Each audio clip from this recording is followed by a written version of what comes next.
Danes, keď продолжíme sa našата тема живот без страв,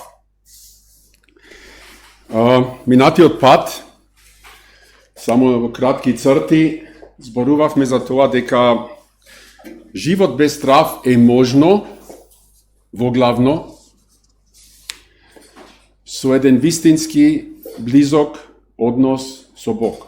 Со вистинскиот, жив, семојкен, верен, љубезен Бог. Бидејќи тој дава ветувања. Бог дава ветувања и ако го имаме тој однос со Него, тој ги исполнува своите ветувања во нашиот живот. И резултатот е ова, например. Таму апостолот Павле пишува дека луѓето што го има тој однос со Бог, да му ги кажат на Бог сите грижи и проблеми и стравови. И тој ветува дека Божиот мир, мирот кој доаѓа од самиот Бог, ќе ги запази вашите срца и вашите мисли во Христос Исус. Значи, човекот кој го има тој однос со Бог, го има тој однос со Исус Христос и кој му ги кажува на својот Бог и Татко и на својот Спасител Исус своите грижи, своите стравови, своите проблеми, тој има едно ветување од Бог, дека Бог ќе му даде мир. Во целиот текст, го скратив тука, вели, мирот Божи го надминува нашиот ум. Значи, Бог има можности кои јас не можам да си ги представам.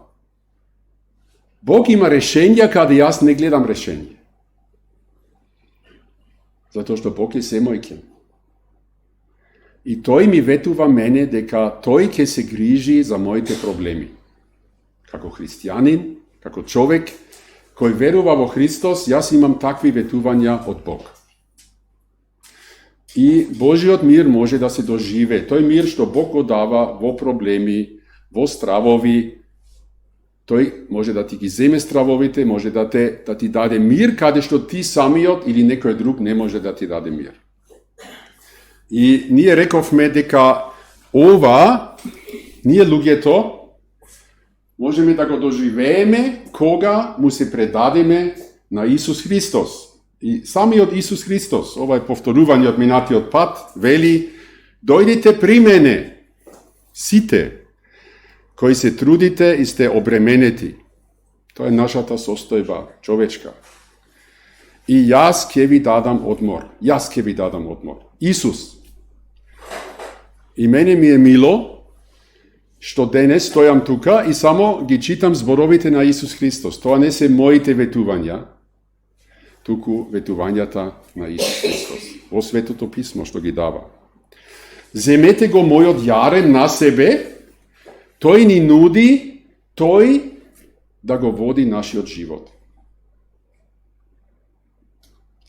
Знаете за оние што гледат фудбал помеѓу нас? FC Bayern München. Не е среќен со тренерот. Томас Тухел, не знам. Жените можеби не знаат, мажите знаат. Треба нов тренер. Тоа може и тој тренер подобро да управува со овие играчи и да ги води во победи. Така слично нешто вели Исус. Прифати ме мене, ама не само како тренер, туку како твој личен спасител и господар, јас да го водам твојот живот, јас да те развијам како личност, јас да ти дадам еден нов живот и ќе видиш што јас ќе правам од тебе и со тебе. Тоа е тоа, земете го мојот јарем на себе, вели Исус. Прифатете ме мене, моето водство во животот, мојата власт. И ќе ве гњавам, ќе ве изгазам, ќе ве понижам, како диктаторите знаат, не. Ќе најдете одмор за своите души. Тоа е Божјо ветување. Исус го ветува тоа. И тој продолжува, најдолу не може да читате, зашто мојот јарем, моето владење со твојот живот е пријатен и моето бреме е лесно. Тоа беше минатиот пат и рековме, ако Nije barame mnogo nešta vo životot. Naprimjer, imam strah i baram mir. Nemam radost, baram radost i uživanje. Baram hrabrost. Ne gledam idnina, kad je odi ovaj svet, ne gledam idnina, baram idnina. Ja sam svesen deka mi treba večen život. Ja sam vinoven čovjek i mi treba prostuvanje. Vo jedan mnogo nesiguren svet mi treba sigurnost. Ja baram ljubov. Baram smisla v životot. I taka natamu. I Bog veli se to toa ti go davam o Isus.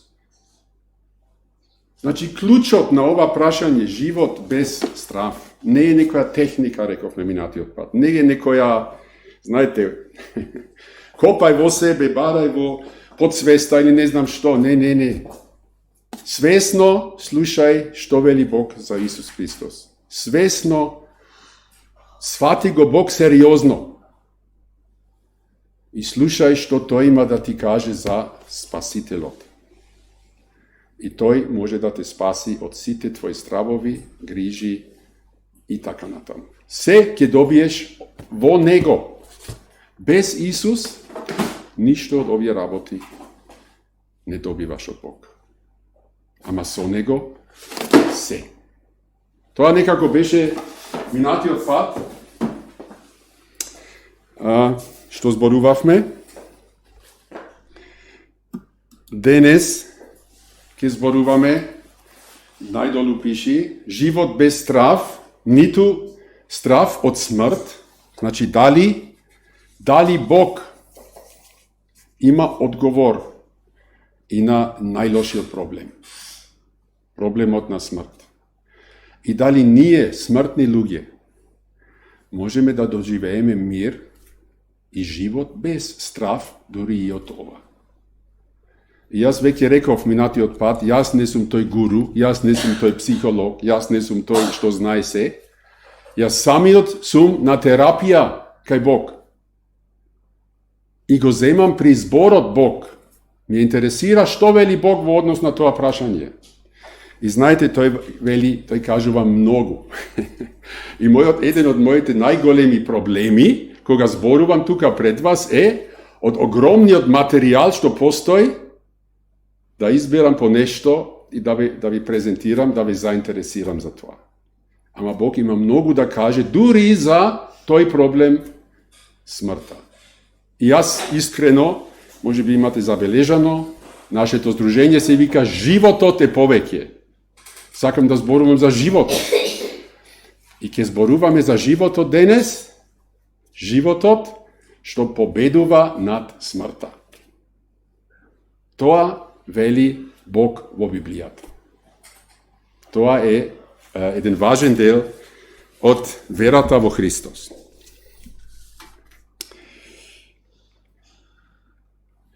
Znači, ke zboruvame danes za to, koja vlast ima Isus nad smrta, ke zboruvame za njegovo to voskresenje, i što to pravi so moj straf od smrti. Ne smejeme da go ignorirame to, što sme smrtni. Jaz ne se zanimavam celo vreme so to. Ama od vreme na vreme moram da odam na pogreb. Ja? I svesen sum, deka jeden den jaske sum toj, što se ke se pogrebe. To je neizbežno, ne možem to da go ignoriram. Ama, kako što rekov, minati odpad, imame dobri pričini, da ne se plašime. Duri, koga ne ja ignorirame smrta i se soočime so neja. A tukaj može bi sedat ljudi koji imat bideno mnogo poblisku v svoj život, so opasnost od smrt od mene. Ja, svesen sum za to. Jaz do sega sum, hvala mu na Bog, nemam bideno svesno, može bi nesvesno ima bideno, kaj znaj, v takvi opasnosti. Ja. Ama, me interesira, ima li pričini da ne se plašam? I rekov me minati odpad, Ни треба јасни зборови од Бог. Од живиот Бог, наш Создател, во однос на таа тема. И сега може би, вие не сте навикнати да барате во Библијата, во Светото Писмо, вакви одговори. Може би некој од вас ја немат отворено Библијата. Може би ви е чудно тука што 100 стихови ќе ви цитирам. Може би не сте самите во можност да процените дали Алекс тука реално покажува нешто или не. Сега тука не можам да ви помогнам, освен да ве охрабрам самите да почнете дома да читате во Светото Писмо. И да го молите Бог, директно Бог да ви помогне. Затоа што затоа е дадено Светото Писмо. Значи не сме навикнати Библијата да ја сватиме сериозно. И тоа е голема грешка. И ние сакаме да ве охрабриме тоа да се смени. И обично не бараме ние сериозни одговори на наши реални прашања во животот. Бараме на друго место. Ама ние тука сме христијани и ние почнавме да читаме во Светото Писмо и најдовме дека Бог баш има одговори на нашите најкрупни, па и дури во по-мали прашања во животот. И една од најкрупните прашања е што е со смртта? Што е после? Како можам да дојдам во една ситуација да не се плашам веќе од тоа? Исус Христос вели, човекот не живее само од леб, туку од секој збор што излегува од устата Божја. Значи Бог кога не создаде нас, имаше намера и да јадиме леб и зеленчук, окей?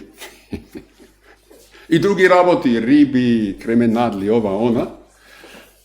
Ама не само тоа, имаме една друга страна. Ние сме создадени не само да функционираме како животни, јадеме, пиеме, спиеме, умираме. Не. Ние сме создадени за еден однос со Бог. И Бог ни даде една храна и за тој дел од нашето битие. Бог сака да живееме од зборовите што излегуваат од неговата уста. Океј, страв од смрт. Тоа е нешто што ние луѓето постојано имаме, може би несвесно, и имаме желба да сме безсмртни. Кога пред неколку години бев кај мојот доктор во Германија и ми го мери притисокот и гледа висок притисок. Сега кога мериш тука, притисокот не, се шегувам. Висок притисок и ми пиши 2 апчиња. Ви ги имате и тука. Едното се вика тука пирамил. Ко знаете пирамил? Да? Окей. А што вели итриот доктор? Вели ова го продолжува животот. Така гласно ми го кажува додека го запише. Ова го продолжува животот. Што сака тој да ми пика во мојата подсвест? Ова ќе те спаси од смрт, ова ќе ти го продолжи животот, не ми рече доколку. Ама знаете, докторите знаат некако да те играат. Да го земиш тоа, ти го продолжува животот. Па, ако е така, супер, ќе го земам, нели? Ама сакам да кажам, во нас некако има тој страв од таа смрт. И ако некој вели, ова, ќе живееш 20 години подолго, нели? Ќе има убав бизнес со тоа. Желбата за безсмртност. И сакам да цитирам, чекај што направив јас тука. Тука имаме една, ми излезе ова фолија порано колку што мислев. Знаете, Бог има едно ветување за нас во однос на смртта.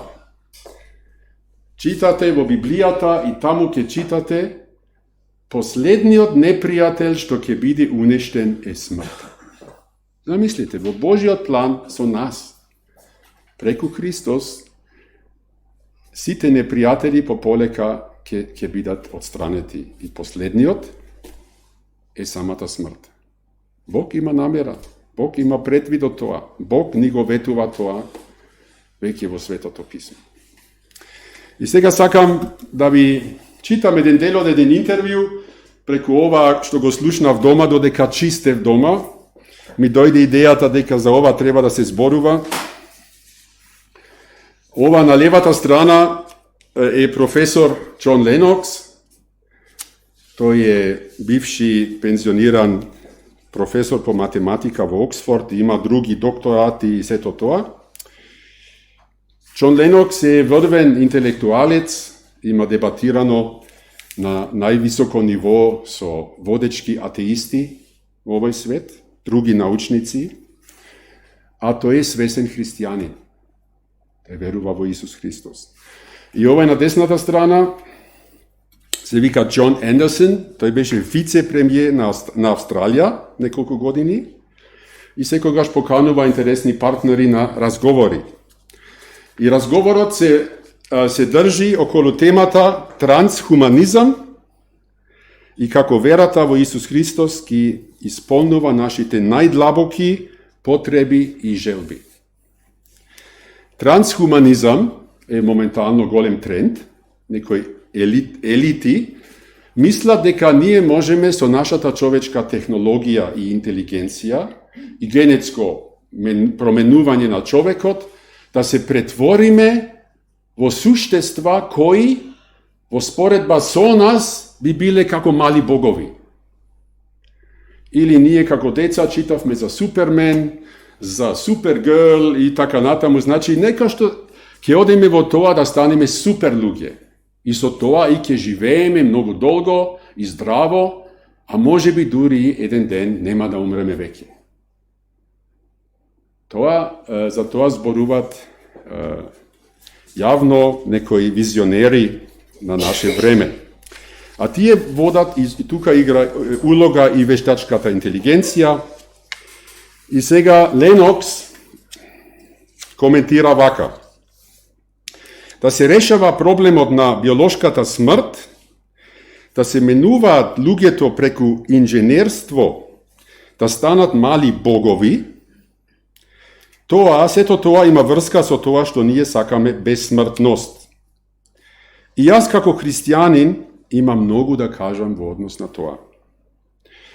Бидејќи она што се случува со трансхуманистот, желбата копнежот за безсмртност, јас верувам дека е пародија, лоша имитација на главната цел на христијанството. Како што моралноста е цврсто поврзана со човечкиот ум, преку еден создател кој го бара наше добро, така и едно друго нешто е цврсто поврзано со нас. Бог, знаењето за вечноста го има ставено во човековото срце. Копнежот за безсмртност. Јас мислам дека тоа е многу јака работа. Тој копнеш за друг свет дозволува заклучок дека во суштина бевме направени за друг свет. И јас чувствувам дека потрагата на трансхуманистите е израз за тој факт дека ние сме поставени од Бог, од нашиот Создател, за нешто што го надминува нашиот свет. И тие се обидуваат со човечки средства тоа да го достигнат. Ако јас ги среќавам тие луѓе, тие ми се смеат. Јас велам, луѓе, момци, јас почитувам вашата цел, но јас мислам дека доцнувате. И тие велат, што доцнуваме? Ние не доцнуваме. И јас тогаш велам, да, навистина, вие доцнувате. Видете го вашиот голем проблем, биолошката смрт. Јас верувам дека постои многу силни докази или евиденција дека тој проблем беше веќе решен пред 2000 години. Пред 2000 години имаше воскресение во Ерусалим и ние го славиме тоа секој велик ден. И како научник, јас мислам дека постојат јаки причини тоа да се свати сериозно. Исус воскресна од мртвите. И тој ни кажува дека и ние ќе бидеме воскреснати од мртвите во тој друг свет кој е дури и пореален од оној нашиот. Го скратив интервјуто, окей? Тоа го вели професор доктор Џон Ленокс, како христијанин. А што вели Бог? Што вели Бог во однос на ова тема? Еден цитат од посланието на Павле, апостолот Павле, до христијаните во Солун. Значи се движиме во Македонија, окей? Тој вели, браќа, не сакаме да бидете во незнаење за оние кои се починати, за да не тагувате како другите кои немат надеж. Знаете, кога некој починува, умира, тоа е страшно. За нас, блиските, роднини, што го сакавме, може би беше неочекувано. Татко ми многу неочекувано умре, например. Тоа беше страшен удар. И луѓето кои немат надеж, кои немат реално, сериозно очекување за понатаму, немат, за тоа е катастрофа тотална. Ако човекот кој умре ја немаше ова надеж и знаење дека Бог го реши проблемот на гревот, на смртта, тогаш тагуваме или тагуваат луѓето на друг начин. Павле вели, јас сакам вие да знаете, вие кои верувате во Христос, да знаете, вие немате потреба на такво тагување, без надеж, тотална катастрофа, само црна дупка и тоа е. Без дна некој. Верникот во Исус има надеж. И Павле продолжува, бидејќи, ако веруваме дека Исус умре и воскресна, така Бог преку Исус ќе ги доведе со Него и починатите. Замисли, за човекот кој верувал во Исус, кој припаѓа на Исус Христос, Бог ветува, она што му се случи на Исус, тој умре па воскресна. Тоа ќе му се случи и на верникот. И тој ќе биде заедно со Исус и ќе воскресне. И сега тука имаме едно големо прашање за нас, секој од нас. Дали јас лично имам реална, доверлива, односно, реално очекување кое издржува критика, кое е за верување, кое оди подалеку од смртта. Еве тука апостолот Павле им кажува на верните, вие го имате тоа. Проблемот е веќе решен. Христос умре, па воскресна. Ама знаете дали, за да јас да можам лично да не се плашам од смртта, морам неколку работи да ги сигурно знам. Да ги имам и сигурно да ги знам. Прво, морам јас да припаднам на Христос. Морам јас да сум еден од тие што припаѓат на Исус. Треба да имам тој личен однос со Исус, да можам да кажам, тој е мојот личен Господар и Спасител. Јас знам, тој умре за моите гревови.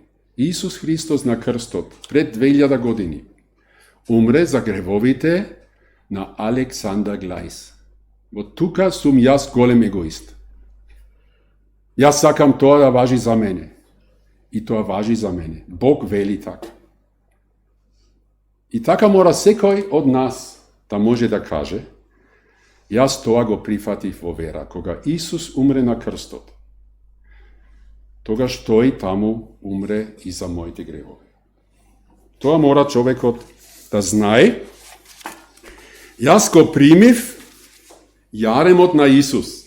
Одлучив Той mi treba i jaz go primim. To je jedna svesna odluka preko vera vo Него.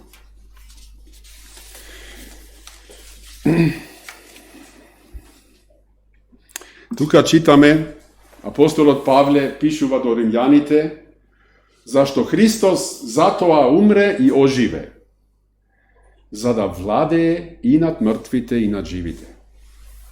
Исус сака да владее во нашиот живот. А тоа е една добра власт.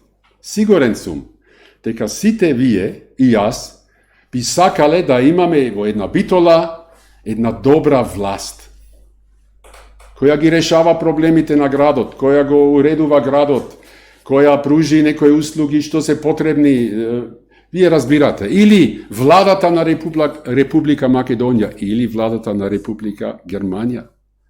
Би сакал да е тоа добра власт, која сака да им служи на луѓето, да го бара најдоброто за нив. Таква власт има Исус Христос. И таква власт бара тој во нашиот живот. Тоа морам да го знам, дека јас одлучив, гласав за Него и го прифатив. Слушнав што вели Бог за Исус, го разбрав и му се доверив во целост. Имам таков однос со Христос, да знам, јас го имам Него во целост и тој ме има мене во целост. Затоа се работи. Се или ништо, како во бракот. Брак е одлука, се или ништо. За жал, има и луѓе што прават измеѓу пријатели со привилегии. Не знам дали го имате гледано филмот. Friends with Benefits, ели? Ама некако реалната работа би било се или ништо.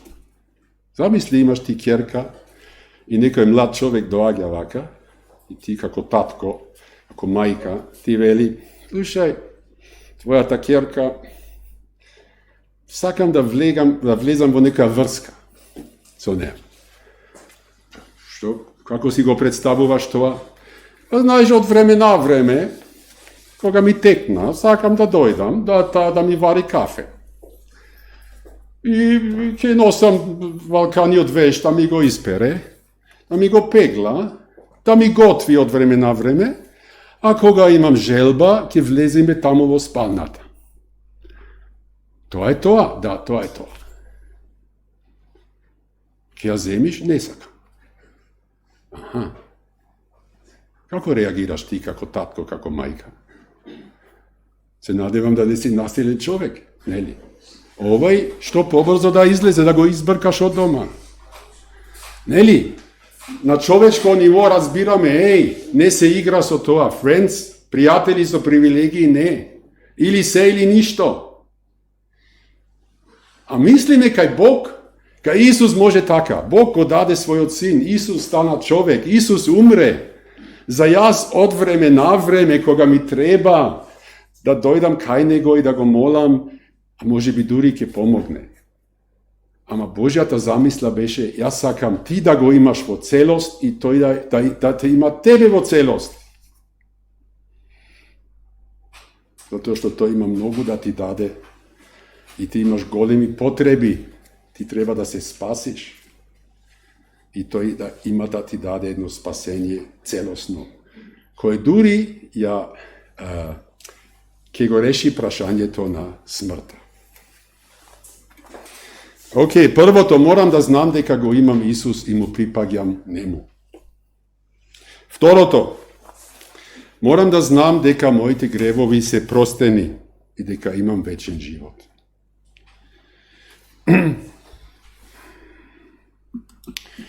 Што доаѓа после смртта? Не доаѓа реинкарнација, не доаѓа ништо. Туку Бог вели јасно, на човекот му е определено да умре еднаш, а потоа Божиот суд. Тоа е така, Бог го кажува.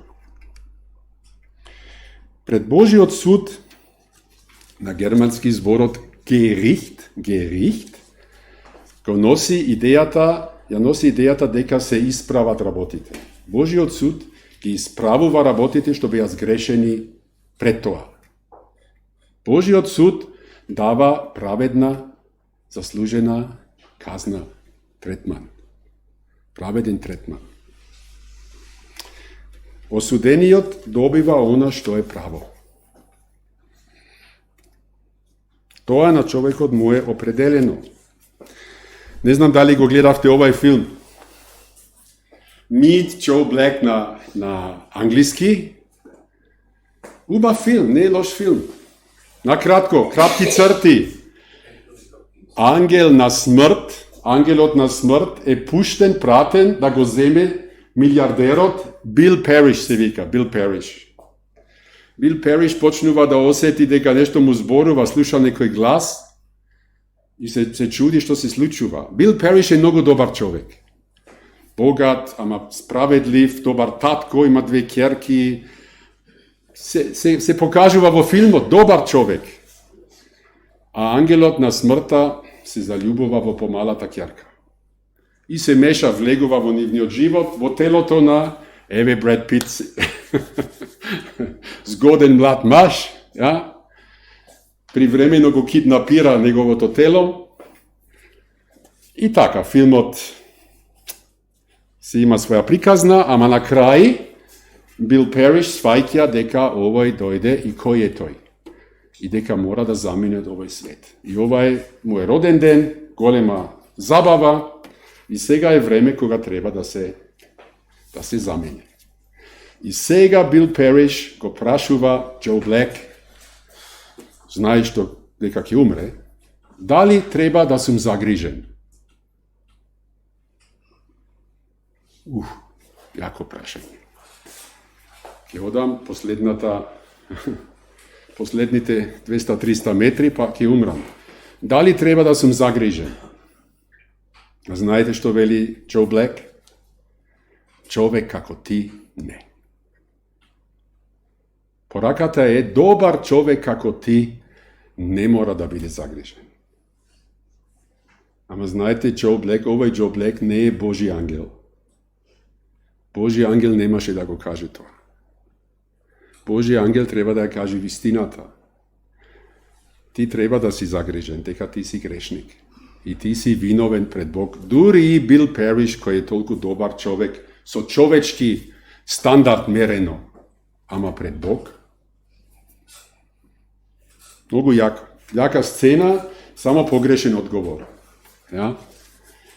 Се разбира, ние луѓе мислиме, јас сум така добар човек, и ако ќе одам од овој свет пред Бог, Господ ќе мора да признае дека сум многу добар, подобар од некој други, и не треба да се плашам. И Бог вели, кој да си, треба да се плашиш. Треба да си загрижен. Вистината е дека ние не сме добри. Ни еден од нас тука, ниту јас, да знаете. Нашиот проблем е што се лажиме во однос на тоа. Мислиме дека да не се плашам од смрт, морам да сум добар човек. И тоа не е лоша мисла, во смисла труди се да си добар. Да, ама тоа пред Бог не те прави праведен.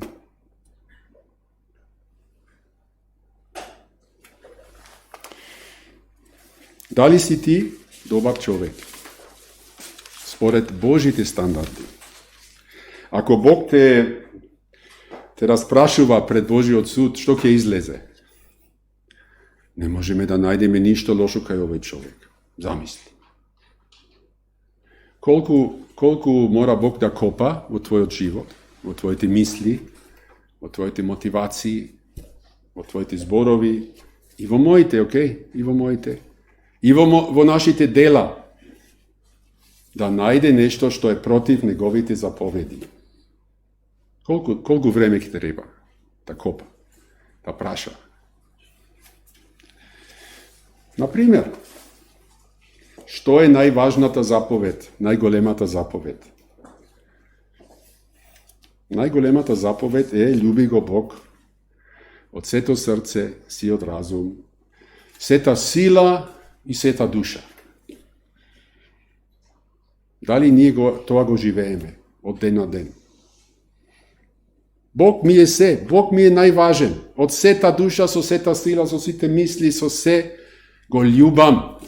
To je moj život. Ne je tako. Ili, druga ta zapoved.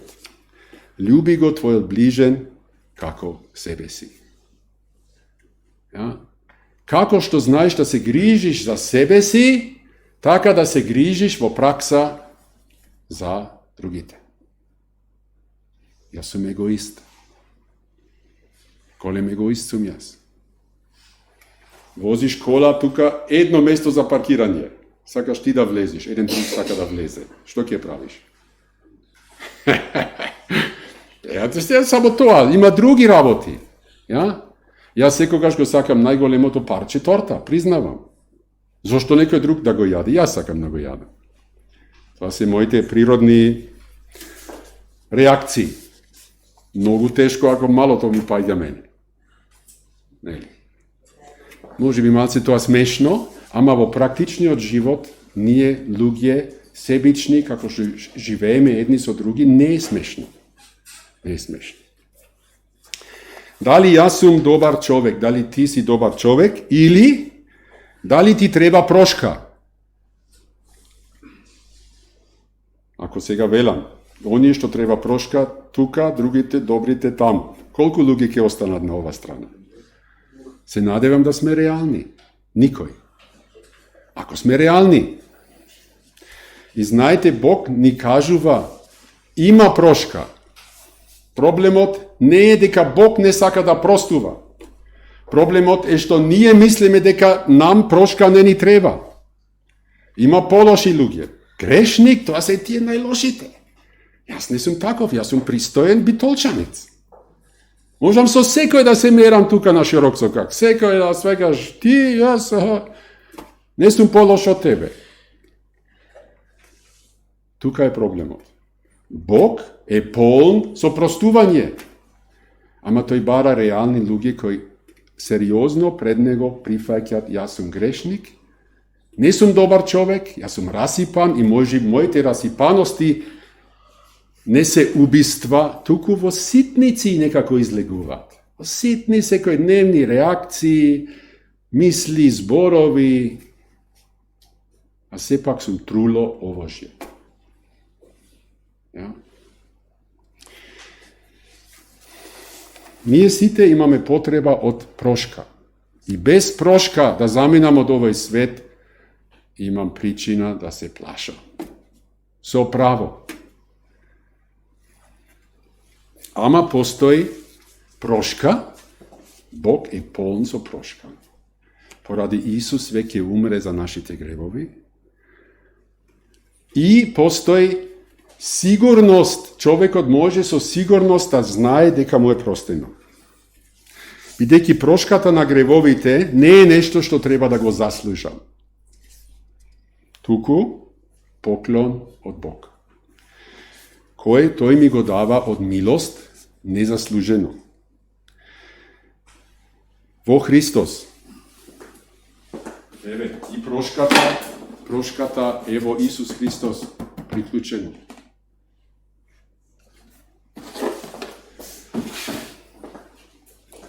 Moram da znam deka imam proška i eve apostol od Pavle, odnosno avtor od na poslanijeto do Evrejite, čekaj, ne, greška, ova je vo Efesijanite, ok, gore što piši neistina, vo nego imame otkup preku negovata krv, prostuvanje to na grevovite. On je što go imat Isus, vo Isus, imat, nekje imat može bi. Tuku sega vek je imat vo Hristos prostuvanje to na grevovite. Imat sigurnost, Bog mi gi prosti grevovite. I možem rastereten da živejam bez strah. Ni tu strah od smrt. Ne moram da sam zagrižen. Ako ova go imam, togaž ne moram da sam zagrižen. Ušte jedno vetuvanje na Isus Hristos. Vistina vi velam, onoj što go slušamo od zbor, i verува во оној што ме пратил, има вечен живот и нема да дојде на суд. Туку преминал од смрт во живот. Замисли, вакво ветување да важи за тебе. Исус ти го ветува. Ти си го слушал она што вели Исус, си му верувал нему и Бог дека тие зборуваат исто и си поверувал во Исус Христос. И сега Исус вели, ти веќе имаш вечен живот и нема ти да се јавиш пред Божиот суд. Ветување од кој? Од самиот судија. Исус е судијата. Тој вели, ти нема да се јавиш на Божиот суд, знаеш зашто? Затоа што јас на крстот бев во Божиот суд на место тебе. Јас бев твојот заменик во Божиот суд и Божјата казна. Казната беше извршена врз мене, јас веќе платив за сите гревови и затоа јас имам авторитет тебе да ти ветувам, тебе нема да ти се суди. Тоа го вели самиот Исус Христос. Ако ова го знаеш, тогаш можеш сосема смирено на смртта да ја гледаш во очите. Алекс, какви зборови зборуваш ти тука? Како да знаеш што зборуваш? Ама ова е факт. Ова го вели Исус Христос. Јас реков, треба да имаме добри причини да не се плашиме. И овие се причини. Ако го имам Исус, тогаш сосема оправдано, не морам да се плашам. Сега ќе велам, не морам да се плашам. Окей? Дали ќе се плашам или не, тогаш на крај зависи колку му верувам на Исус. Ама фактот постои. Фактот постои. Дека тоа е така.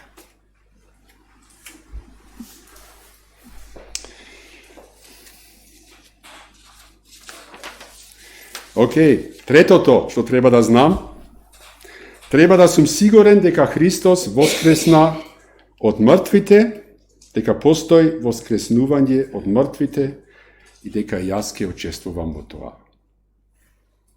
Ако го имам првото, го имам прифатено Исус како мој личен Господар и Спасител. И второто, знам со сигурност, мене ми се простени гревовите, не поради тоа што сум добар човек, туку поради тоа што признав дека сум грешник, не сум добар, и Исус веќе умре за моите гревови. И едва чека да ми прости, бидејќи ме љуби. И тој ме увери од тоа.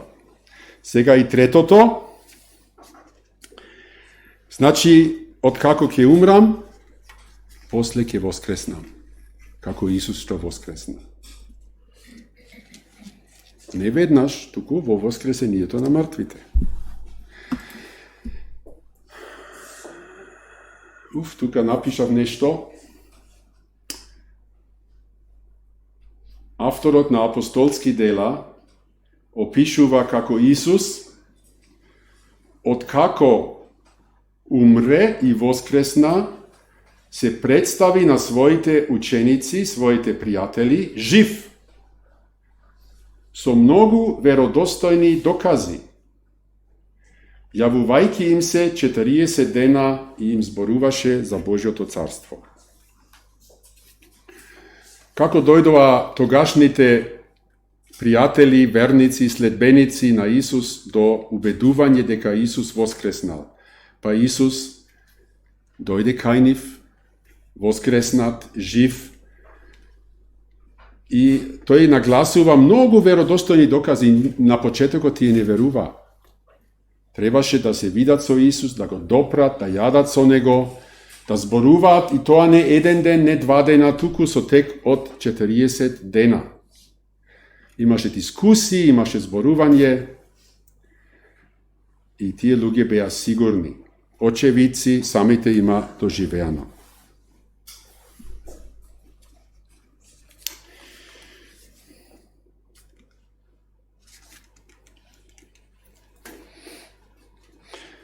Воскресението е факт. И така, јас тука направив грешка, погрешниот стих го ставив. Во Прво Коринтијаните, апостолот Павле вели Како ние луѓе сите умираме поради тоа што сме потомци на Адам, на првиот човек што сгрешил. Значи, сите умираме дека сме потомци на Адам. Така и во Христос сите ќе бидеме оживеани, воскреснати. Сите луѓе, и дури оние кои не веруваат во Христос, ќе воскреснат. Ама оние што му припадна на Исус и што верува во Него, ќе воскреснат за вечен живот, а другите што го одбија тоа, ќе воскреснат за вечен суд. Едните нема да се јават во Божиот суд, така Исус ветува, а другите ќе мора да се соочат со последиците на собственото живење. И сега би сакал накратко да размислиме, Исус воскресна, Исус има власт над смртта, како го имат доживеано тогаш луѓето. Во Новиот Завет читаме, колку што знам, за 3 воскреснувања на мртви луѓе, Исус што ги воскресна. Еднаш еден млад човек беше носен на погреб, единствен син на една вдовица. И Исус погодува ова поворката, пристапува до носилото, го допира носилето и вели, млади човеку, стани. Човекот седна и почнува да зборува. Исус го руши погребот. И му го даде на мајка му, тој младиот човек. Единствената потршка на таа вдовица. Второто беше едно девојче во Капернаум. Беше многу болно на умирање, татко и на тоа девојче доаѓа кај Исус и го моли, дојди, сега умира ќерка ми, спаси ја да не умре. А Исус тргнува со него, а по патот е задржан, она чупето почина. Исус му вели на човекот, не плаши се, верувај само. Одат таму заедно, веќе таму плачат сите големи леликувања, и знаете како е тоа. Исус ги избрка сите, вели, ова не умре, туку заспа. Кои смејуваат, тој ги избрка. Надвор, влегува внатре со родителите и му вели, чупе, девојче, стани. И таа стана. И вели, дајте и нешто да јади. Тоа беше умрено чупето. Исус со еден збор ја воскресна од мртвите и веднаш се грижи, ова дете нема јадено долго време, треба сега нешто да јади. Знаете, Господ не заборава дека уште сме во овој живот. И после третото, еден близок пријател на самиот Исус. Исус имаше блиски, мили, драги пријатели. И помеѓу нив беше еден Лазар со 2 сестри, Марија и Марта. Исус беше одсутен, Лазар се разболе, Исус слуша, сестрите праќат и вели, твојот, оној што го милуваш, што го сакаш, е болен. Исус вели, оваа болест не е за смрт, туку за Божјата слава. И чека уште. И после им вели на учениците, сега ќе одиме, Лазар заспа, ќе одам да го разбудам.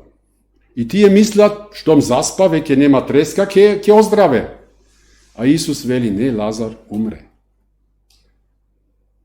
Лазар умре. Исус чека, наместо да го спаси, дозволи да умре. Да. Одат заедно до селото Витанија се вика, Витанија во близина на Јерусалим, и таму голема тага, сестрите тагуваат.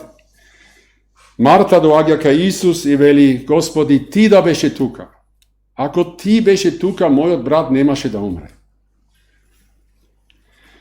Исус вели, твојот брат ќе воскресне. Марта вели, да, знам, некогаш, многу далеку, некогаш, во воскресението на последниот ден. А Исус вели, јас сум воскресението и животот. Тој уште дава други објаснувања. Па другата сестра доаѓа. Господи, ако ти беше тука, мојот брат немаше да умре. a Isus внатре сега трогнат и гневен, пуста смрт. Што прави? Мили мои луѓе тагуваат, се очајни. Исус прашува, каде го ставивте? Каде гробот? Оди кај гробот. Тргнете го каменот. Сестрата вели, чуј, овој веќе смрди, 4 дена е веќе внатре во гробот, веќе смрди, немој. И Исус вели, зарем не ти реков, ако веруваш, ќе ја гледаш Божјата слава. Исус се моли и после со силен глас вика, Лазаре, излези надвор. И Лазар излезе. Свиткан со тие замоти. И Исус вели, одмотете го и нека оди. Лазар веќе смрдеше, веќе беше на распаѓање неговото тело. И Исус со еден повик го воскресна од мртвите. Јас се прашував, како мислеја понатаму Лазар и неговите сестри за смртта? Не одиме во докази. Тоа се созна во Ерусалим и религиозните водачи на евреите рекоа, овај човек треба да го убиеме. Овај прави многу чудеса. Значи, нема доказ дека не било така. Туку, на вистина Лазар воскресна од мртвите, тоа беше факт. Заклучокот, Исус мора да го отстраниме. Ама знаете, јас се прашував, Лазар еднаш умре, па воскресна. И знаете, тој мораше уште еднаш да умре. Дека Исус само го имаше вратено во овој живот.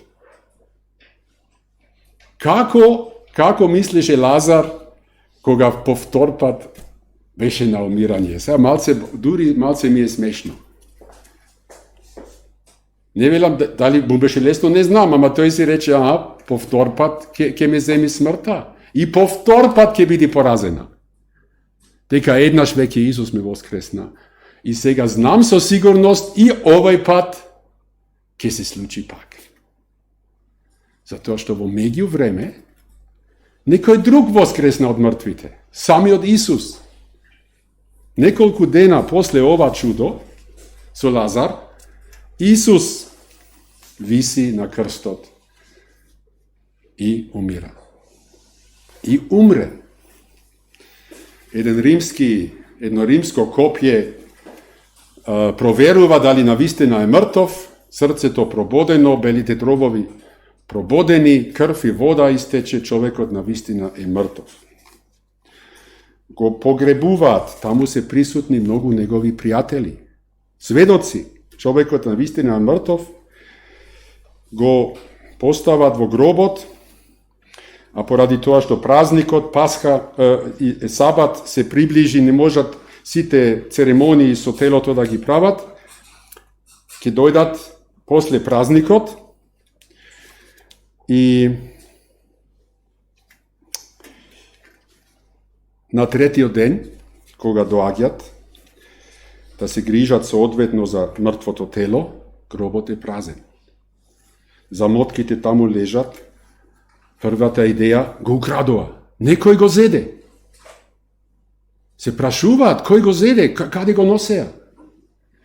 Никој не мислеше дека ќе воскресне. Никој не рачунеше на тоа. И се прашуваат, и има разни процес на збунетост и сето тоа. И тогаш Исус им се јавува жив. На поединечни, во група, се среќава навечер со нив, јади пред нив кога не можат да веруваат, го допират и стануваат свесни, ова се случи, тој воскресна луѓе од смрт и самиот ни рече дека треба да умре и да воскресне. И сега тоа се случи.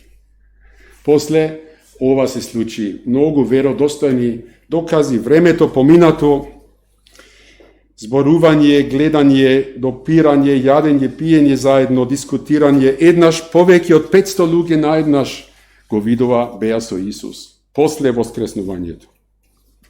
И тогаш гледат како Исус се враќа во небото, од наша димензија во Божјата димензија. И се прашувам што направи ова доживување со нивниот став кон смртта. Тоа сакам да прашам. Како мислеа тие понатаму за смртта?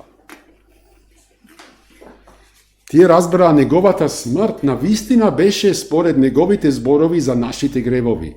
Не беше грешка, не беше излезе од контрола ситуацијата. Не. Беше Божиот план за Исус, за нас, за нашите гревови да плати. Тоа го разбраа. Неговото воскреснување е факт. Тој беше мртов, камен мртов.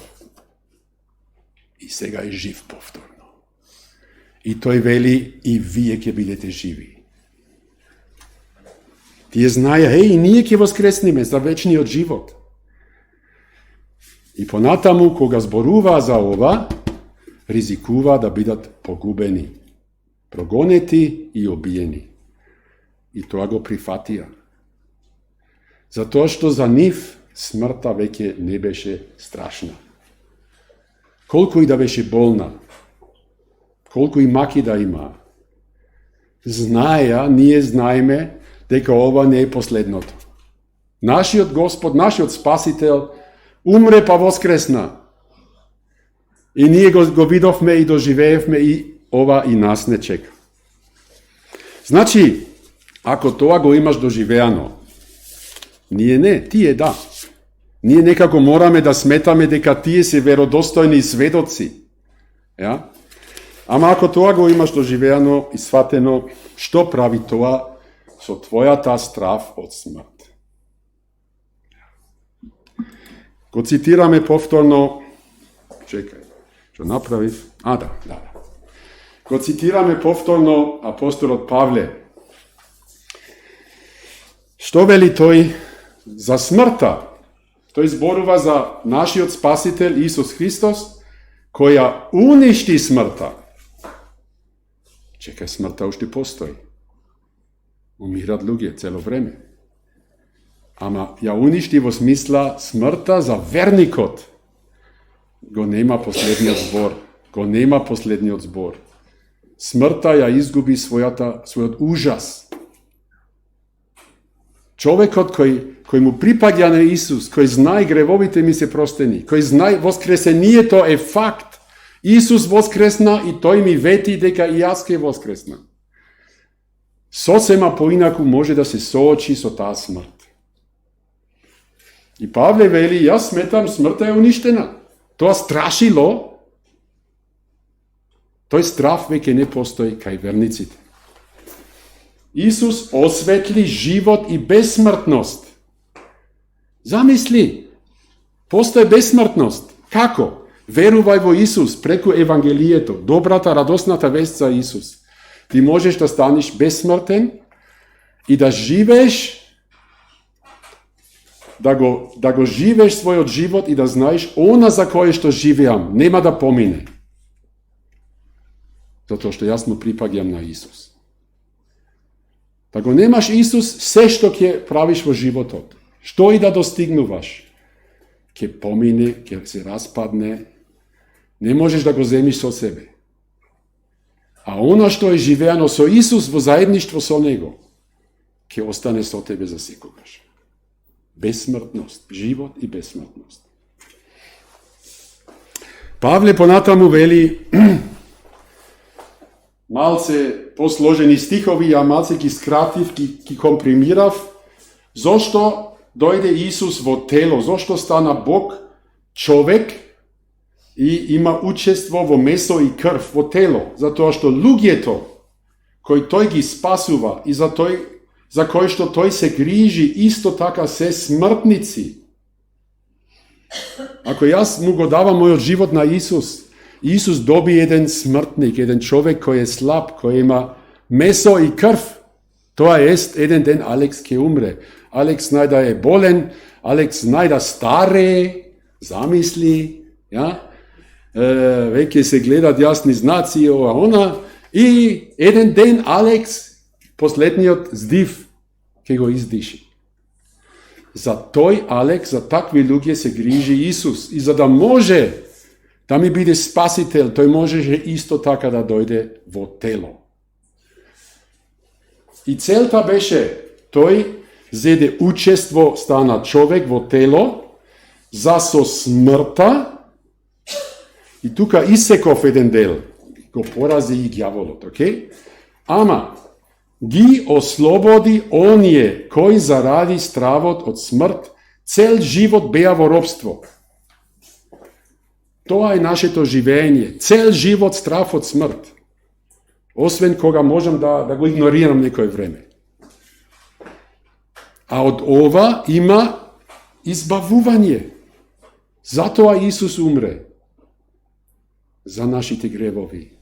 И умре, и знај како е тоа да умираш. И може да ти помогне и кога ти одиш низ тоа. Дека тој го има тоа доживеано. И тој воскресна. И сега тие луѓе кои му припаѓат, може да ги ослободи од тоа робство на страв од смрт. Тоа се последиците на неговото умирање и воскреснување. Уште еднаш, Павле, за мене да живеаме Христос. Сега тоа е многу јако. А да умрам, најголема катастрофа. Не, придобивка. Овој Павле да не беше малце болен, да не беше самоубиствен некако, да имаше психо некој проблем. Не му се живееше веќе. Ja? Не, Павле знаеше што го чека на другата страна. Павле имаше реално, живо разбирање што ме чека на другата страна. Не рече, не сакам тука веќе да живеам, готов сум. Не. Ама кога размислувам, кога ќе одам од овој свет кај Христос, тоа е далеку подобро. Не знам што да изберам, вели Павле, еве тука, притиснат сум од две страни. Имам желба да си отидам и да бидам со Христа, што е далеку подобро. Јас не велам сега, морам да внимавам, не велам луѓе да го фрлиме животот. Воопшто не. Океј, јас сакам да го живееме животот без страв, дури и од најлошото. А најлошото не е смрт. Туку најлошото е смрт без Исус. Тоа е најлошото. Океј? За верникот смртта не е најлошото. За неверникот смртта е последниот, да речам, границата на неповраток, кога веќе не можеш да се спасиш. Додека си во ова страна, во овој живот, можеш да поверуваш во Исус и ќе бидеш спасен. Прошка и вечен живот. Јас велам да живееме растеретени од робството на тој страв. Растеретени од вината, мене ми е простено, Бог ме љуби, Бог ми помага, Бог изслуша моите молитви, се грижи за мене, растеретен од страв. Ама кога треба да се оди, јас знам што ме чека. И таа смрт веќе не е ужас. Туку е врата во нешто што е далеку подобро. А, тоа беше светиот, пресветиот апостол Павле. Можеме да велиме, ја? Уште малце после.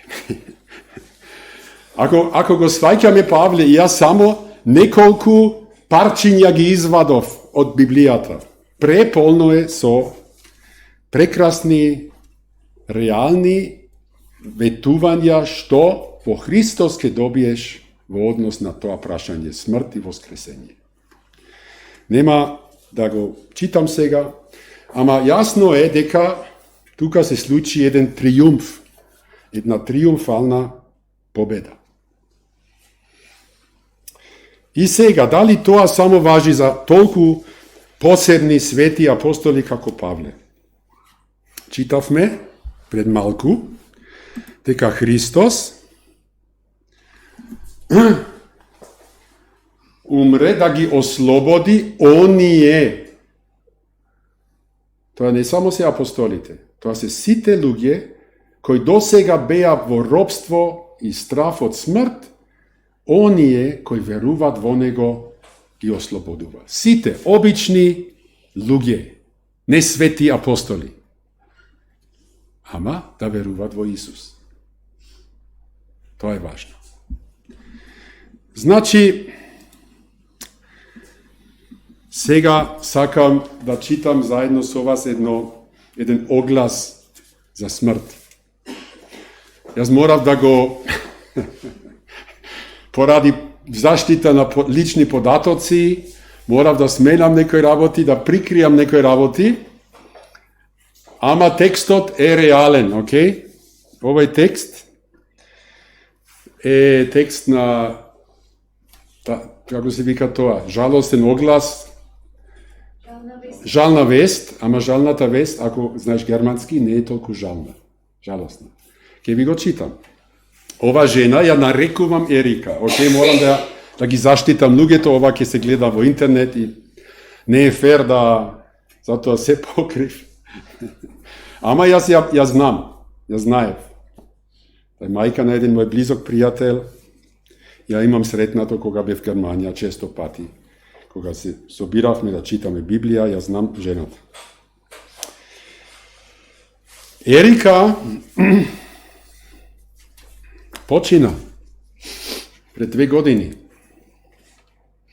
Таа беше во години и знаете за корона се препорачуваше вакцина, стари луѓе да не умират и изгледа од вакцината таа после доби тешка инфекција со една габа тука во устата и во храноводот. И толку беше внатре се жива рана што жената не можеше да јади, да пие, ова она и здравјето многу брзо отиде надолу.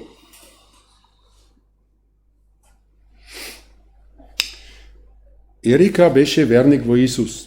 Таа порано беше религиозен католик.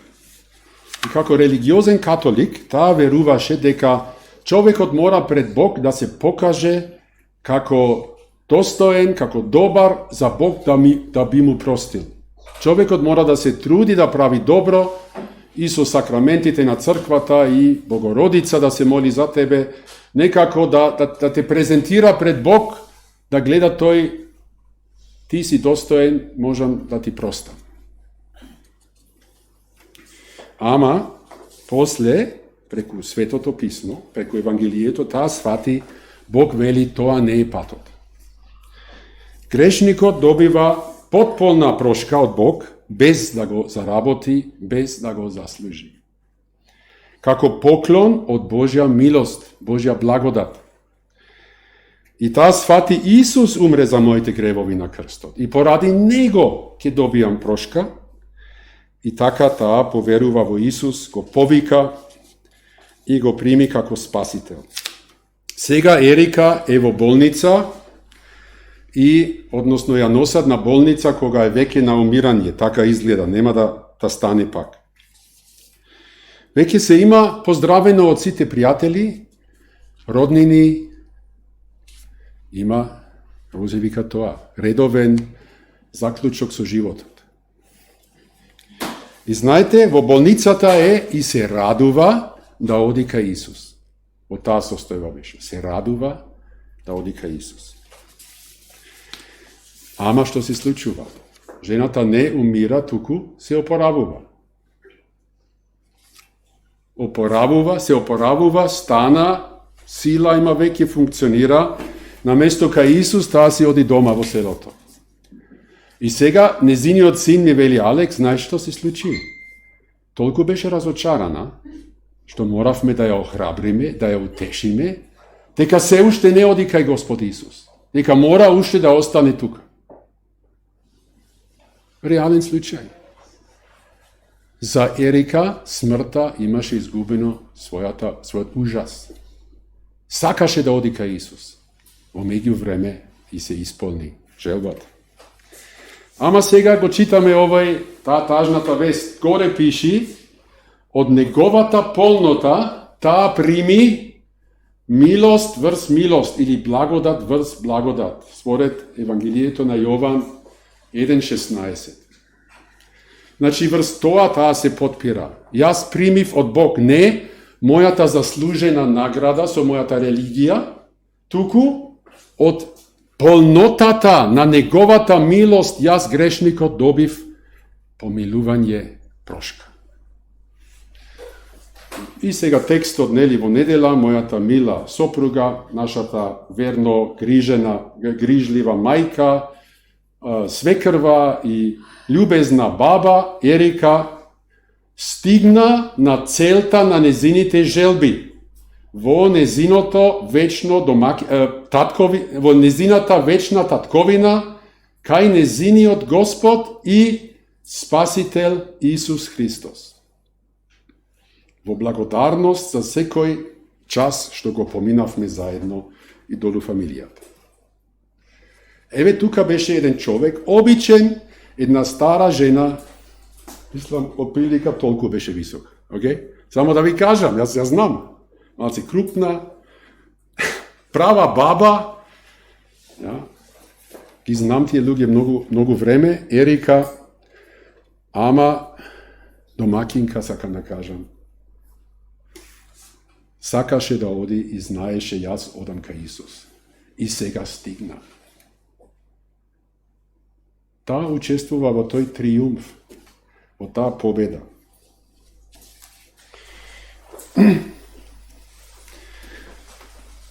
Пред малку време бев на еден погреб. Таму се кажуваше на луѓето, можете да правите едно нешто за покојникот. Ке го молите Бог 3 пати да му прости. Тоа звучи добро, ама е погрешно. За Ерика никој веќе не мораше да се моли. Незе и беше простено додека беше жива кога поверува во Исус. Јас си реков толку тажно откако човекот е умрен, сега да се молиме. После смртта нема веќе прошка.